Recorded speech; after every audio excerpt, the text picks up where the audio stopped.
I'm supposed to... All right, I think I did it. Pinned a comment. Hello. How's everyone doing? Thank you guys so much for being here. We are back, Instagram Live, celebrating 14 years of To Write Love on Her Arms. Specifically, it was 14 years ago today that my friend Jon Foreman from the great band Switchfoot wore the first To Write Love on Her Arms shirt on stage at a Switchfoot concert in South Florida. And Jon will be joining us in a little while. We're going to reminisce, and he's been an amazing friend and an amazing supporter across all those years and even before. I want to start out same way we did last week, just by acknowledging that we know this is a really hard time for a lot of people all over the world, not just the U.S. We know that so many people are dealing with grief. People are sick. People have family members who are sick. People are dealing with heightened anxiety, fear. And for many of us, or for many of you, life was hard enough a month ago, and now maybe it feels exponentially harder. We know that for some people, they're just thinking about basic needs. Maybe people have been laid off, or they're temporarily without work. So we know some people are trying to figure out, how do I pay rent? How do I feed my family? And with that, we want to acknowledge that in the midst of in an understated way, trying to celebrate 14 years of this organization. We want to also acknowledge just the pain that so many people are facing. With that, we want to thank you for your support across 14 years, whether you found us 14 years ago in 2006 on MySpace, maybe you found us through Switchfoot, Amberlynn, Paramore, Under Oath, The Almost, The Rocket Summer, Thrice, so many bands that have supported us over the years. Maybe you found us on Warped Tour, Hot Topic, maybe it was later, Facebook, Tumblr. Wherever your entry point was, however long you've been with us, whether you've only bought a bracelet or you've been an intern, maybe you're a monthly donor, maybe you've never given and you're just here today. We want to thank you. Thank you for caring enough to show up over the years and to show up with us today. We have two great guests this afternoon. I mentioned Jon from Switchfoot. Jon is a dear friend. He's one of my favorite people. And then we also have Nancy Lublin from Crisis Text Line. Nancy is the founder and CEO of Crisis Text Line. They are based in New York City. So we're excited. I'm excited to check in with her just to hear how she's doing, how the team is doing, and also to just hear what their work, what the communication has looked like over the last couple weeks. I'm going to go ahead and announce Thursday's guests. We'll probably do this a couple times throughout, but Thursday we will be joined by Ashlyn Harris from the U.S. Women's National Soccer Team and Anise Mojgani, our amazing poet friend who calls Portland, Oregon home. So we're excited to have them with us later this week. And right now I'm going to add Nancy. I'm going to look to add Nancy. Okay.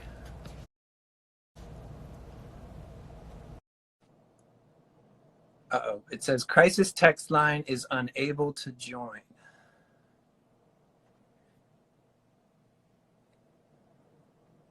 It still says Crisis Text Line is unable to join. I don't know what's up with that. Okay, Nancy is having Wi-Fi trouble. You may want to try it without Wi-Fi, my friend. That would probably be my advice, just to try without. Sorry, you guys, we're going to keep trying to get her.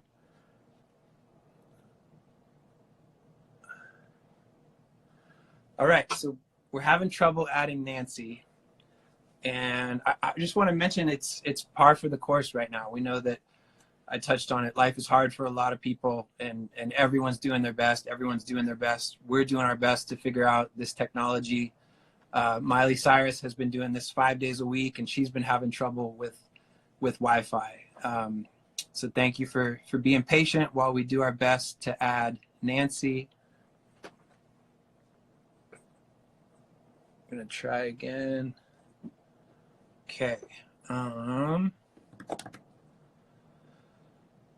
Let's see. Okay, we're not having any luck with her. I wonder, I may call an audible and see if Jon Foreman is ready. And then hopefully that gives Nancy a little bit of time.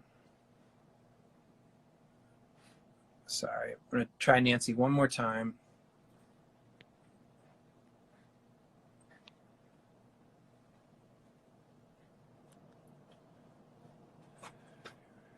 Max's text line said hi. Okay. Okay, sorry. Trying Nancy one more time. All right, we're waiting for Nancy. There's hope.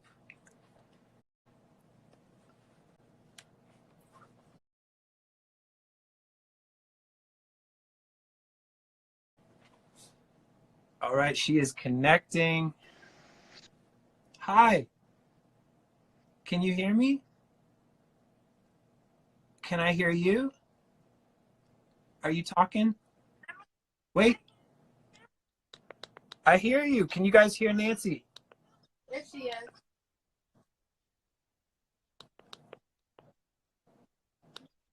Okay, we're gonna do our best. It's all right. Hi. Are you okay? I'm turning you up. Hi, my friend. Okay.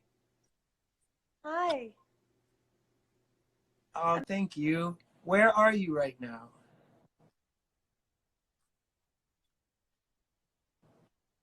Okay, I think we're having trouble hearing you. We're having trouble seeing you. Okay, I heard that. Um, you have human teenagers. We just have an organizational teenager.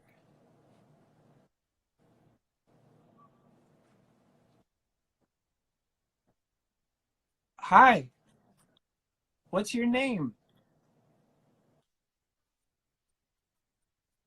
Okay, Mark. Mark from our team says that we should try again. Would you want to switch? Awesome. So we're having trouble. We're having trouble seeing and hearing you. Um, so the connection's really bad. Um, so if Wi-Fi is no good, someone mentioned switching to data, which you've maybe already done. Okay, people are saying they can't see or hear you. You still there, Nancy? Okay. No, it's okay. Are you? You're. All right. We're gonna try Nancy back. We're doing our best. Okay. I'm gonna try to add her again.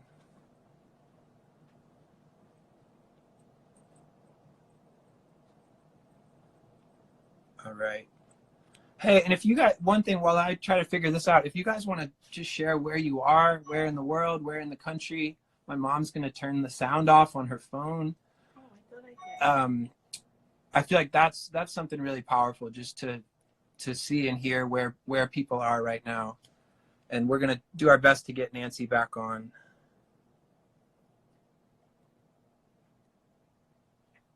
Mark said, tell Nancy to get off and get back on. Yeah, we're doing that.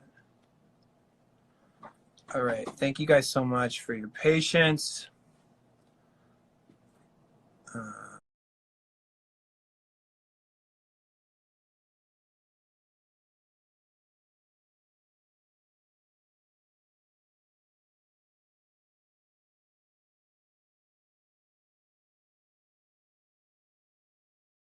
I'm not having any luck. All right, we got Massachusetts, Waco, Texas, New Jersey, Columbia, South Carolina, New York, another Texas, upstate New York. I think this is powerful to see where people are. We got South Africa, Christian from South Africa, Switzerland. Really cool. Thank you guys for being here. Western Wisconsin. My mom loves Wisconsin.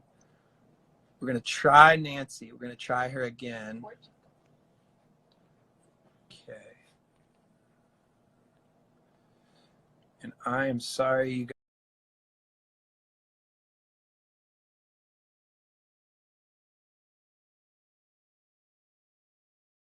guys. We are just doing our best. Nancy, if you're watching, will you go to Chad?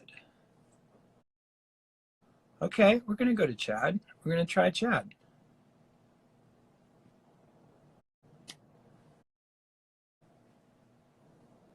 All right, we are going to try to get Chad from our team. Hey, buddy. Jamie. Hi, dude. Thank you for being available. This is Chad Moses, our Director of Outreach for the organization. We're going to hopefully get Nancy back at some point, and we're going to end up with Jon Foreman. Chad, my friend, it's good to see you. Yeah, man, good to see you too. How you doing, buddy? I'm doing well. I'm glad to be here. My dog is here also, which is cool. I'm just thrilled that we can have a conversation lasting longer than 30 seconds without my phone totally crapping out. So we had trouble last time. Well, maybe we'll dive right in. I mentioned Director of Outreach, so a couple of things. This is like a 2 or 3 part question. What is your role with the organization? How long have you been with the organization as we celebrate 14 years?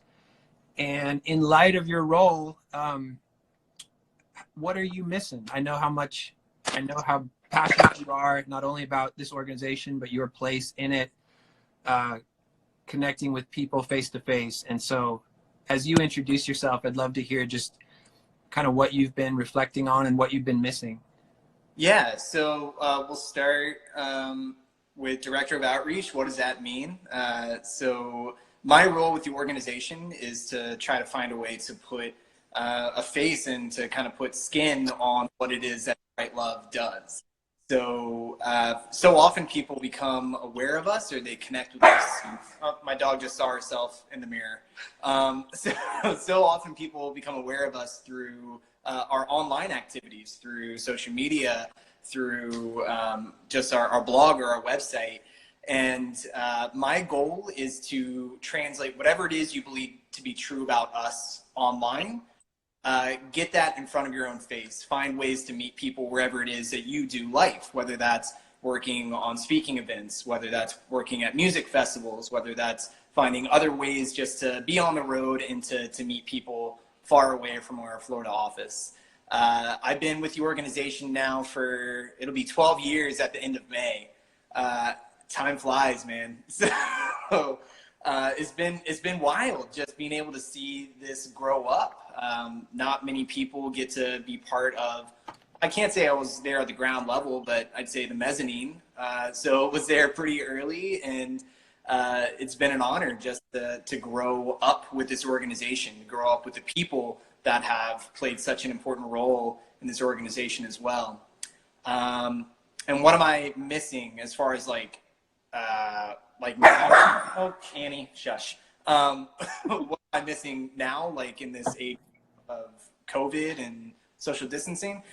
Yeah, it's tough. Like last week I was supposed to be out in California with Beyond Wonderland Festival. I would be normally working with our team to make sure that our 5K is raring to go. It's definitely been a shift, and I'm thrilled that, I'm sure you've mentioned before, that we live in an age where technology can kind of close that distance a bit. So this is definitely a proud silver medal for me, that if I don't get to meet people face to face, if I don't get to give the high fives and the hugs, then at least we get to hang out now. And I'll take that over nothing 10 times out of 10. Yeah. What as these weeks have gone by, what what's been on your heart? I wonder if there's anything you've been thinking about, reflecting on, or just something you'd want to share today. Yeah, I was trying to communicate this last week when my Wi-Fi went all buggy. But I remember there was a question that came in, people saying, you know, I'm really worried about what social distancing means for my recovery. I'm worried about what that looks like for my sobriety. And for me and a bunch of other people around the globe, I've really kind of opted to use the term physical distancing instead of social distancing. Because we do get to interact socially. And yeah, that feels different, but we've seen it play out over the years of people getting creative with their recovery. That if I can't make it into this room, then maybe I can set up a FaceTime call. If I can't make it to this meeting, then maybe I can find other unique ways to make sure that I'm prioritizing my health and that I'm investing into the health of other people. And that's been the story of To Write Love over these 14 years, is that when the conventional isn't available, then it's time to get creative. And you, the Jamie, and you, the person chiming in on this Insta Live, you are worthy of that creativity, that this physical distancing does not need to threaten your story as it's unfolding. If I'm talking to you and it's already been a rough go, oh man, you've been tracking with this live stream for a few minutes now. That's enough. That's enough of a head start. And we're happy to meet you on whatever part of the road that you're on. That's good, man. Yeah, you beat me to it, but I think we want to do this Instagram Live. Obviously, it's a form of us trying to show up for people. Chad and I get to show up on behalf of our team, staff, interns. I always say former interns, just this amazing community of caring, compassionate folks.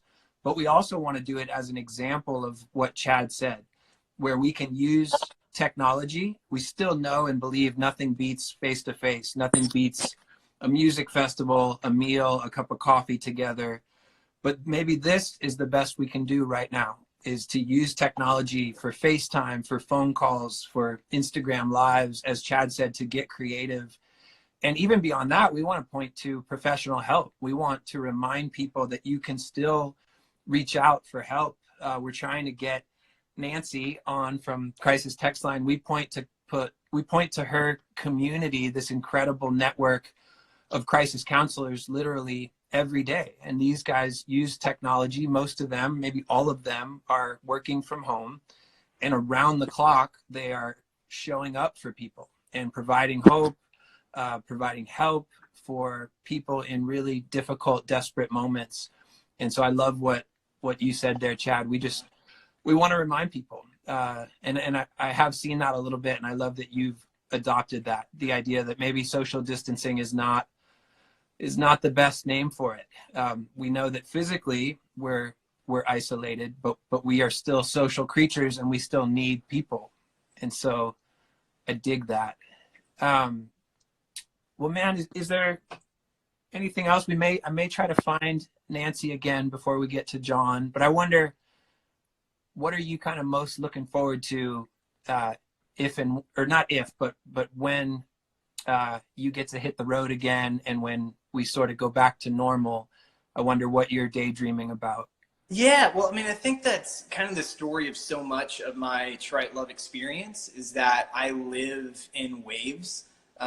You know, if I'm not traveling, then that means I'm either planning my next travel or I'm making sense of the travel I just did.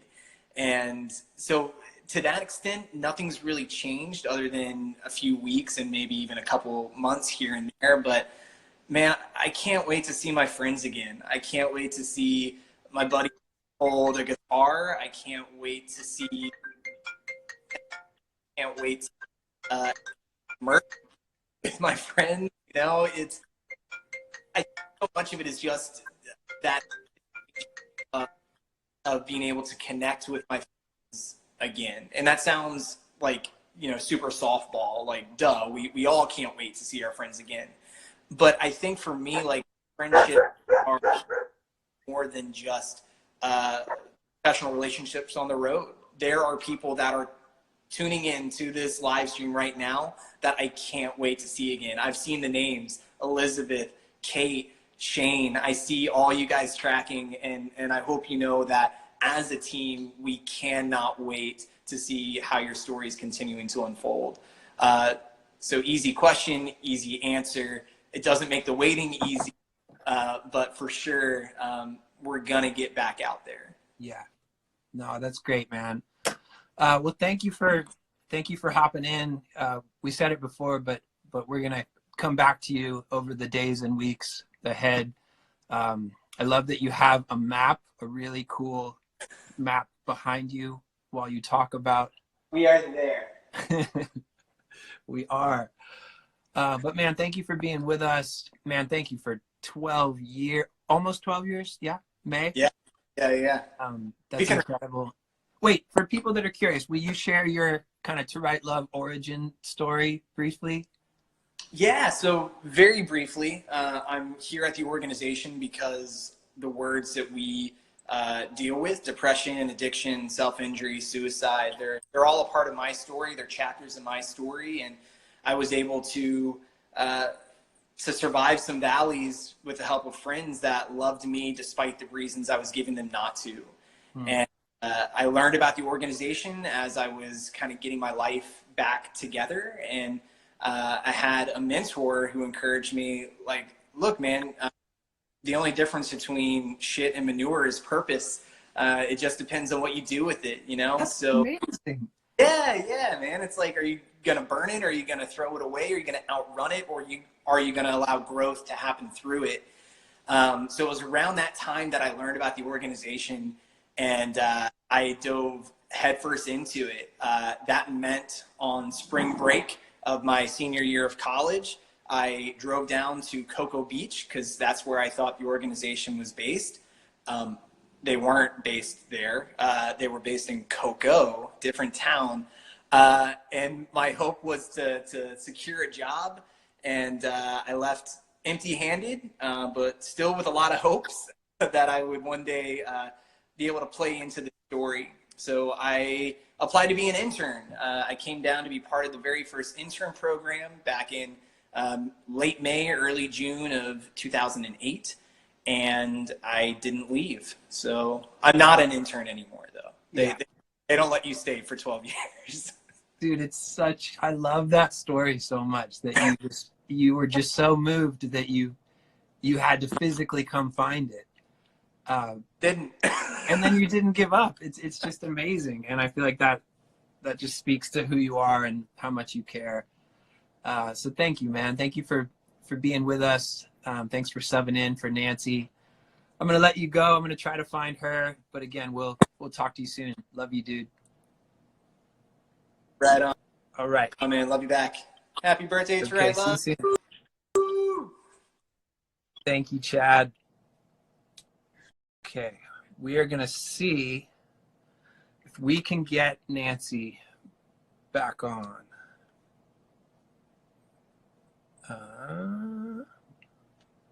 Okay. Nancy, if you are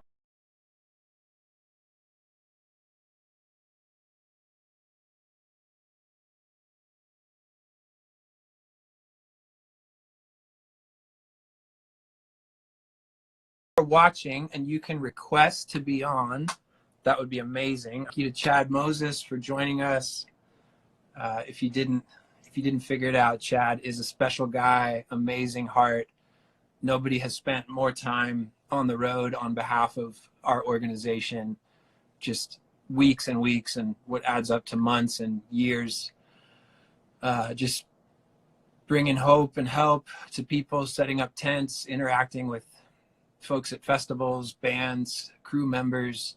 He sends us these epic emails after every single event, just talking about the people he met and the stories that he heard. And we are really grateful and lucky to have him as part of our team.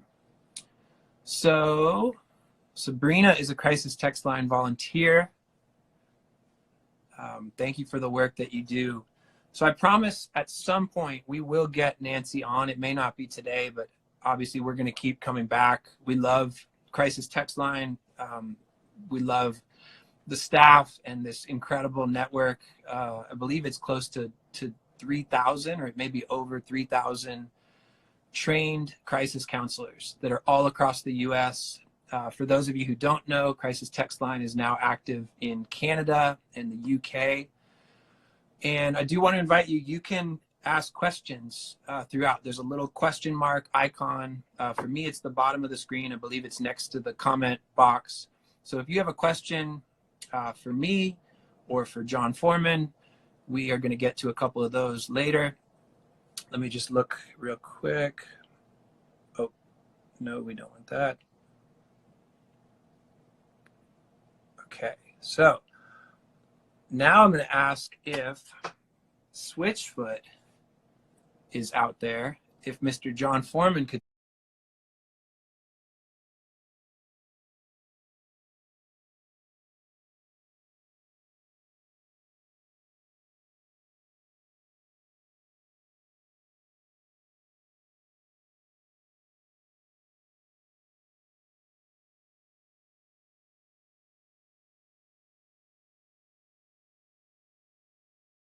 send a request.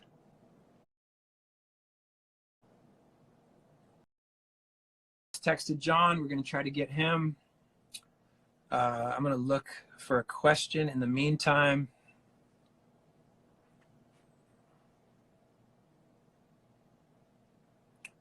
So I think this is one that a lot of people can relate to. Do you have any advice for someone experiencing a lot of anxiety and depression at the moment? First off, thank you for asking that question. I think there are a lot of people who can relate, people listening right now, people following along. So many people are dealing with anxiety and depression. We know that was true a month and 2 months ago, but we know for a lot of people, as life has gotten harder, as things have gotten more uncertain, as the challenges have only increased, we know that more and more people are dealing with especially anxiety, but also depression at this moment. And yes, we do have advice. Crisis Text Line would be near the top of the list. Anyone in the US, Canada, or the UK, 24 hours a day can send a text to Crisis Text Line. Here in the US, the number is 741-741, and you will get a response from a trained crisis counselor. So you don't have to be alone in that difficult moment. You will be met with encouragement, empathy. Someone will help you make a plan to get through that difficult moment. Beyond that, we believe in counseling. And while typically that looks like face-to-face, in-person counseling, we know that that is probably not an option right now, but it's still available over the phone, through Skype, through the equivalent of Skype. So we want to let you know that you can still reach out for professional help. If you come to our website, TWLOHA.com, top right corner, you will see a self-care icon. That's important as well. And you will also see a find help button. And you can enter your zip code and you will get a list of mental health resources in your local community. You can also find online support groups. So again, as Chad and I touched on, we want to encourage you to use technology to reach out for help, and to know that even in this time when so much is limited, resources and solutions are still available. Counseling, even if you're someone struggling with addiction and you are trying to figure out the possibility of sobriety, know that you can still do that even in this moment. So please check out our website. We also include free and reduced rate services. We know that finances, especially now, are often a challenge for people. Self-care is a big piece. I mentioned you can find some suggestions on our site. That could be as simple as exercise, sleep, diet, staying connected to friends, reading your favorite book, making space for hobbies and things that make you smile. I quoted this last week, but my buddy Carlos Whitaker, he says that depression is awful, anxiety is awful, and we have to throw every good thing we can at it as we try to fight through it and deal with it. And so we believe that. I believe that. This stuff, the things you mentioned, anxiety, depression, they're really hard. They can be really dark, really painful. And so we have to throw all the good stuff at it, from professional help to friends, family members, honest conversations, taking care of ourselves physically, but also emotionally, and reconnecting with things that make us smile, even in this time when maybe we can't go to our favorite places. So what does it look like to find a good book or listen to a podcast or do yoga or practice meditation? What does it look like to make sure we're getting enough sleep but not sleeping all day? All of these things that we can think about as it relates to what you mentioned, anxiety, depression, and with that, healing and hope. I'm going to see who we have here. Okay. Let me see here. All right, I'm going to go for another question.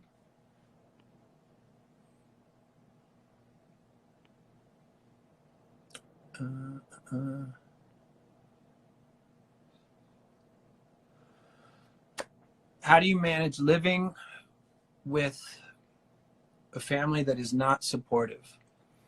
That is a really hard one. And I know that can be even harder, maybe significantly harder, especially if you're living under the same roof as that family or those family members, or even a spouse, a boyfriend, a girlfriend in this time.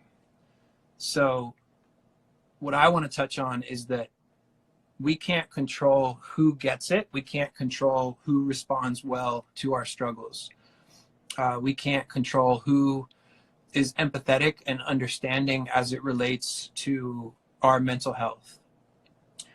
But I do believe that you deserve at least a few safe people, a few friends, family members who you can be honest with, people who will meet you in the hard stuff, meet you in your questions, your grief, your pain. And it may not be your family. It may not be your roommate. It may not be someone who used to be your best friend. But that doesn't have to mean that you don't have anyone. So we want to encourage you, even in this time, to reach out and to try to find, maybe it starts with one person that you can lean on and be honest with. And I always remind people this question also makes a great case for counseling, because when you connect with a counselor, they are going to be supportive. They are going to get it. They are going to show up. They are going to care, and they're going to help. And so I think oftentimes we run into these closed doors and these really disappointing, frustrating relationships or moments within relationships. And it feels important to remind people that this is what counselors have signed up for. This is what they want to do, is meet us in these difficult places. And so I think it's a mix of professional help, but also trying to put together a support system, a community that's made up of individuals who care.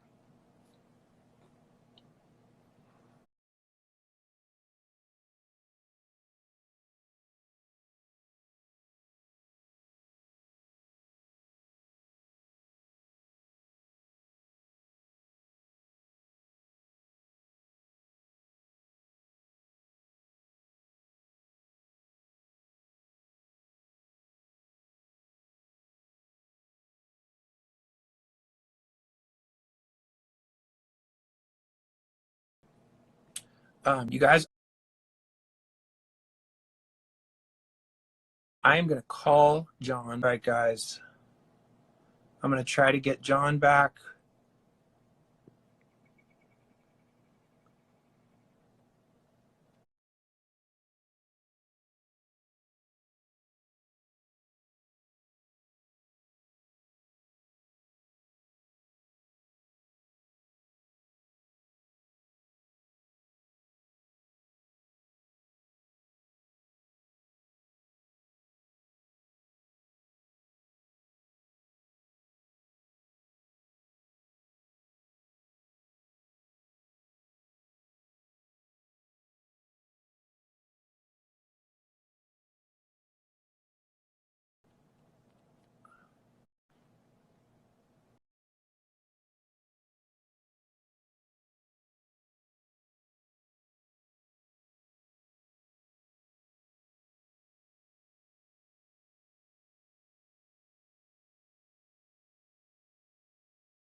I'm gonna go with questions till we can track down Jon.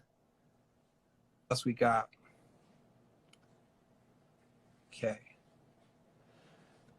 In therapy, and what's my biggest takeaway from it?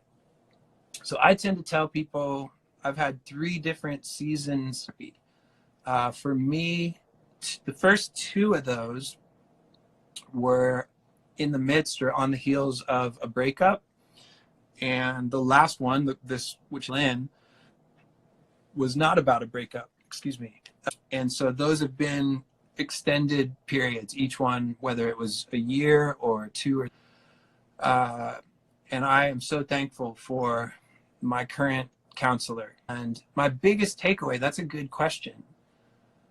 I think I tell people all the time, I know it can start out as really intimidating, maybe something scary, something that's way outside your comfort zone. We don't know what to expect. Maybe we expect the worst, and we just, maybe you've believed the stigma or the idea that, man, counseling is for other people, and I can't take that step, or my problems aren't that serious, or I couldn't afford it, whatever. There can often be barriers, even mental barriers, to taking that step. But for me, honestly, the most important hour of my week, and it's become the place, I think, where I can practice being honest. It's become the place where I can process the hardest things in my life. There's been a surprising takeaway was it almost does, it's become an hour within my week where I can, it's almost like working out. I'm learning how to talk about these things, and the hope, all right, we have Switchfoot, there's hope. I can talk, if I can talk to my counselor about these difficult things in my life for an hour, my hope is it sets me up to do that outside of counseling. So I feel like that's been a significant takeaway, is just practicing vulnerability, practicing honesty, admitting the hard things in my life, and the idea that if I can talk about it with my counselor, maybe I could talk about it with my friends, with my family. But maybe the shortest version is just I've come to believe that it works. I've come to believe that counseling has helped me and continues to help me. And so from a really personal place, I'm able to encourage people to take that step, especially if you're struggling, if you're dealing with grief, loss, a breakup, if you're depressed, if you're dealing with anxiety, that counseling can be such a huge step. And not that it's the only step, but maybe it's the step that I would put at the top of the list, even speaking from my own experience. So I think as it relates to my journey with depression, there's been counseling. I've been on an antidepressant. I've been on medication for years. And beyond that, it's learning about self-care, it's relationships, having a support system, having a community, friends and family. It's all of those things. It's not one or the other, but it's coming up with a list that helps me be healthy. Let's see if we can get Jon. Okay. We are waiting for Switchfoot. My dude. Hey, dude. Are you okay? I made it. You're not supposed to be wandering. My internet went down, and I'm like, oh, I got to walk out and find a cell service. Dude, it's par for the course. We couldn't get Nancy. What I've been reminding myself. I'll do my best Nancy impersonation. She's really wise. I mean, you're really wise too.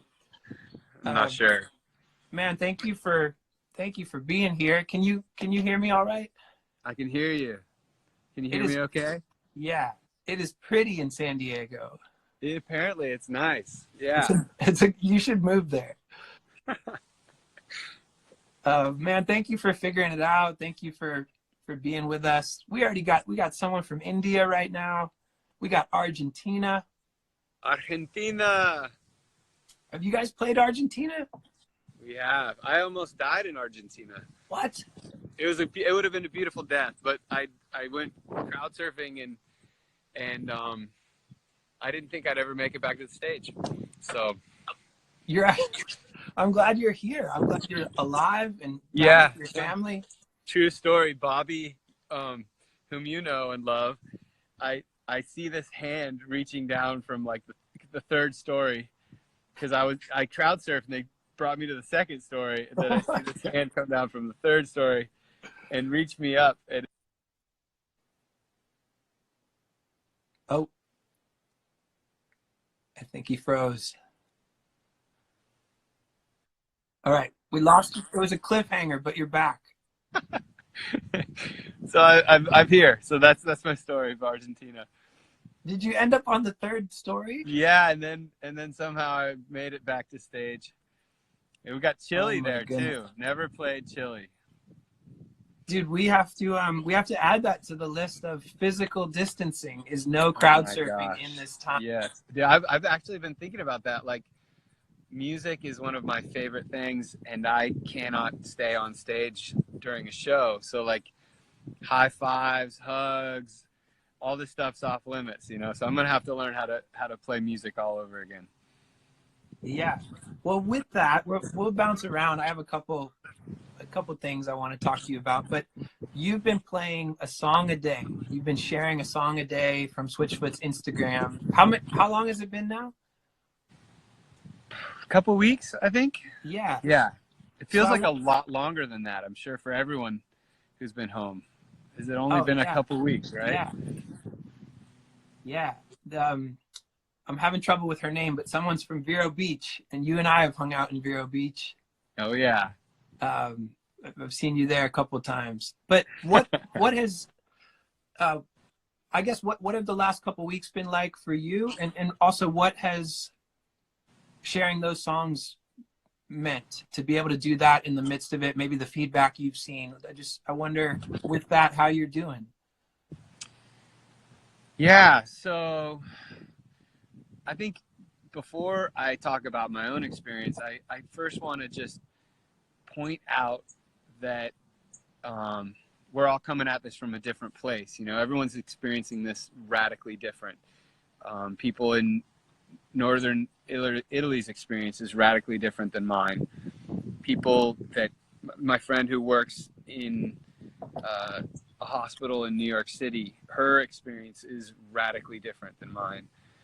And so, but at the same time, I feel like it's really interesting that this is an event that all of humanity is experiencing. It's not a hurricane or AIDS or some unique thing that a subset of our population understands. It's that we all can understand it. You know, I feel really thankful that I can be outside. I'm thankful that I've got sunshine. I'm thankful that I've got my family.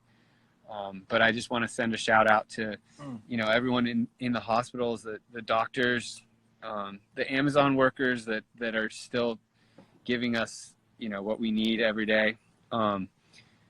My experience has been very humbling in that I usually think I'm a pretty selfless person and giving, and I am not. I'm completely realizing that most of my life is geared around myself, and to have to tell myself no on anything is really difficult to do.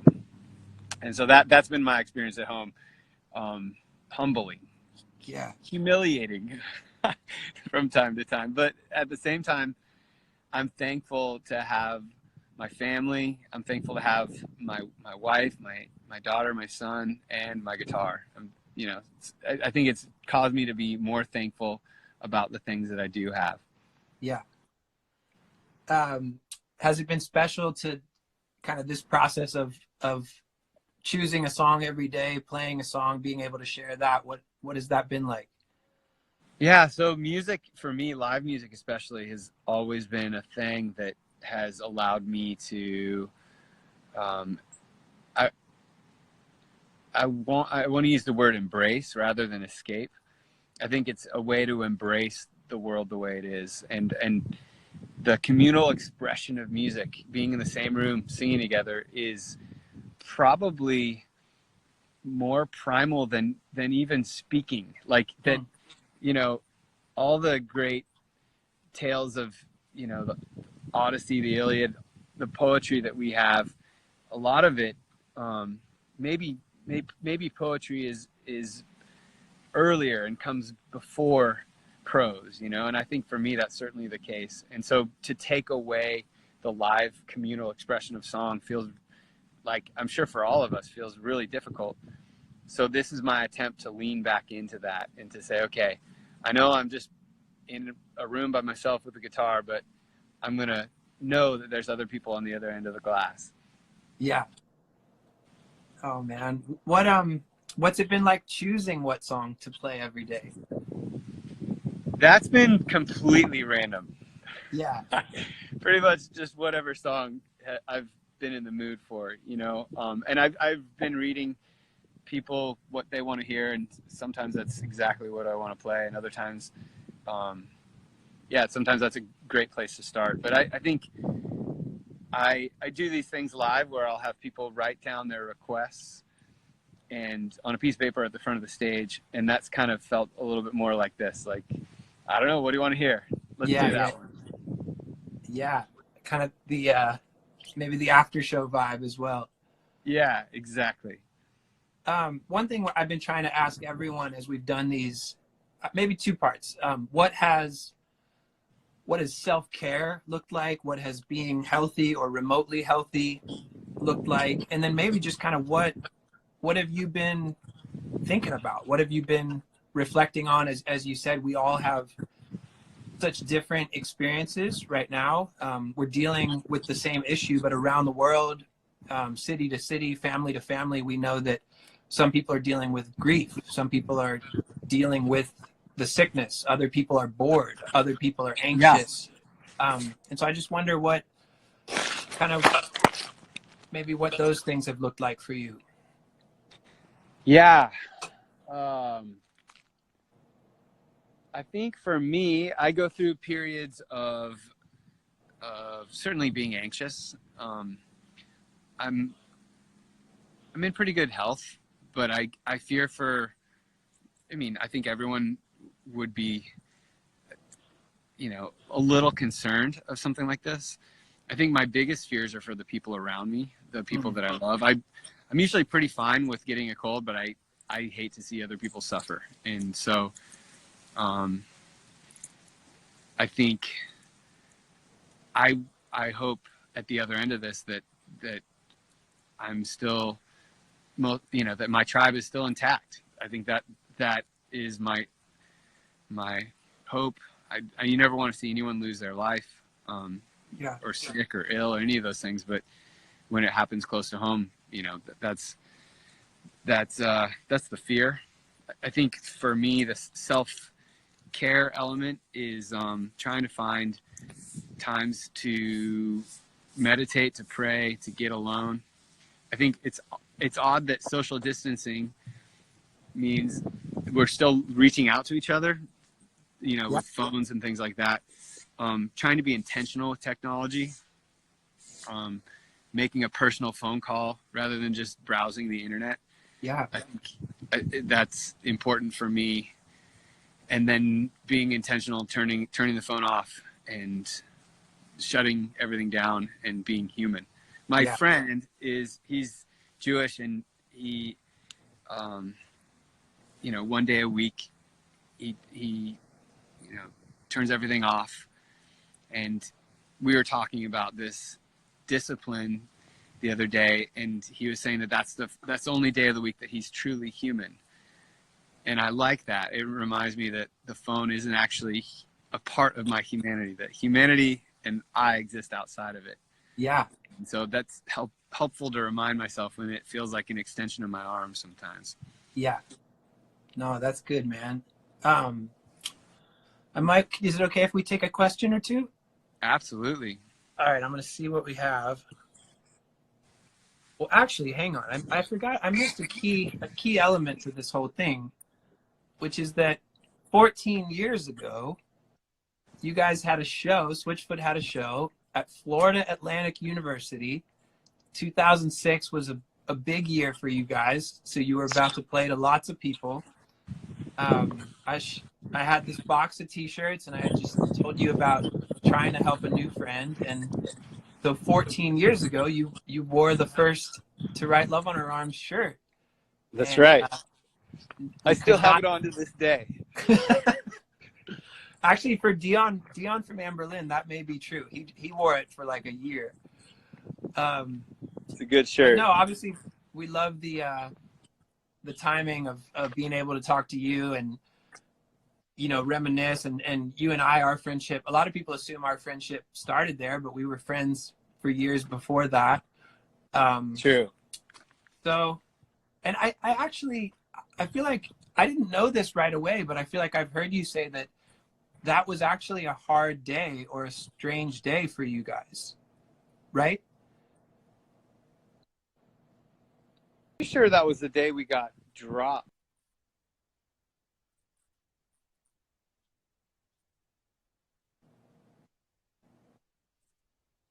Not really. Yeah, that's a bad day. Yeah. We got dropped from Columbia that day. So I think Yeah. that was the day. Or they, I can't remember exactly. I think it might have not have been dropped, but they weren't going to pursue the record any longer. Yeah. And it's all coming back to me now. Yeah. So this was back, our Columbia had put Spyware on the CD, and then they had pulled them all off the shelves, and that was the day we found out that we had to record another one, and they weren't going to do anything with that one. So yeah, weird, auspicious day. And Athlete had to leave the tour. That's true as well. I think we got Ban Marino to sub in. That's right. You would have gotten up actually there. I think you threw me up on stage to introduce Ban Marino, which was probably a first for me at the time. So people are expecting Athlete, and you're like, Jamie, go tell them about your friends. Here's a different guy, and he's Yeah. going to tell you about some other people you don't know. Yeah. But you know, I feel like I've shared it a bunch, but we're so grateful for your place in our story, not only at the beginning, but just your friendship to me personally, and for the last 14 years as this thing has evolved into an organization and found a way to be sustainable. So man, we're really honored and glad to know you. Dude, you too. I love you, Jamie. I love what you've done. I'm thankful to be talking to everybody out there, talking about hope, talking about help, and thanks for keeping that conversation going. Totally. What I mean, does anything stand out to you? Is it wild for you to think that, you know, this organization can sort of be traced back to this really humble, simple beginning? I just wonder what it looks like from your perspective. Yeah. I mean, I think the best songs are the ones that kind of come to you rather than you chasing them down. I always think that the best songs are the ones that don't necessarily have my fingerprints on them, and they feel like a transcendent hand has written them, and I feel almost like it's archaeology, where you're just digging and you dug something up that's beautiful. Yeah. And I feel like the story of To Write Love in Her Arms feels very similar, where it feels like you stumbled across something in a really roundabout way that was kind of thrust upon you, you know? So, because if you would have gone chasing it, you probably would have had a much more concise name. Yeah. And you probably would have saved yourself a lot of really strange conversations with a lot of people. Yeah, totally. And yet here we are, you know, still talking. Yeah. About trying to find an acronym to make it smaller. Totally. You know? Yeah. No, I still have dear friends. I feel like you know what it's called, but I have dear friends that still mess up the name. Yeah. Hey, so we can take a couple questions, but I know you're holding the phone. So do you think you'll be able to play a song or two? So I've gotten internet service back near my guitar, so I think I can do it. Okay, how about we'll do a couple questions and then a couple songs? Is that cool? I love it. All right, thank you, man. I'm gonna see what people have. Let's see. I like this one. Okay. Whoa. How did we meet? I think. Tell me if I'm wrong. Quicksilver. You were a Quicksilver rep, and you were like, "Hey, would you guys like some Quicksilver clothes and a T-shirt and maybe we could go surfing?" Something like that. I think that was it, right? Yeah. So I became a fan.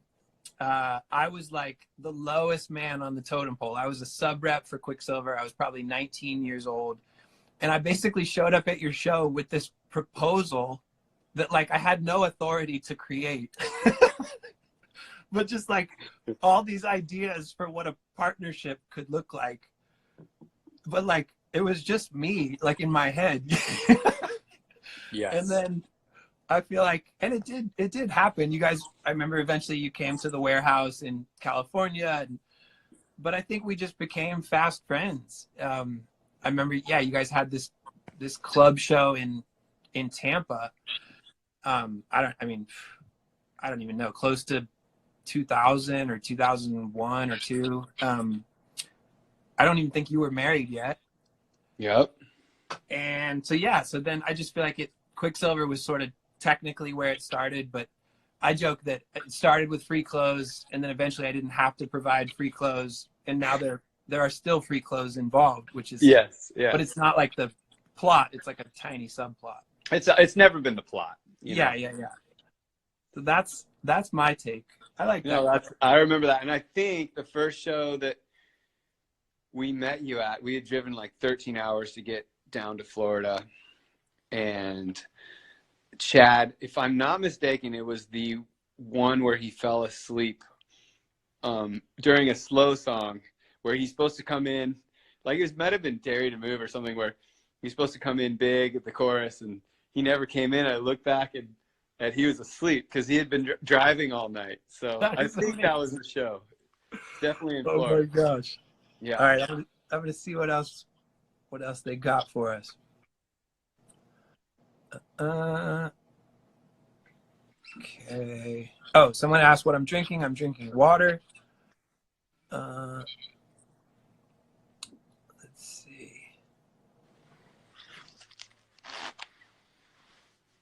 Here, somebody wants to know about your process.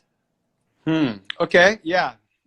So for me, I think part of writing songs is being surprised, and wonder is a huge part of why I write songs and how I write songs. I think that wonder is that question that says, I wonder what it would happen if I did this. So in lyrics, in production, in every facet of writing songs, I'm driven by wonder, and that allows me to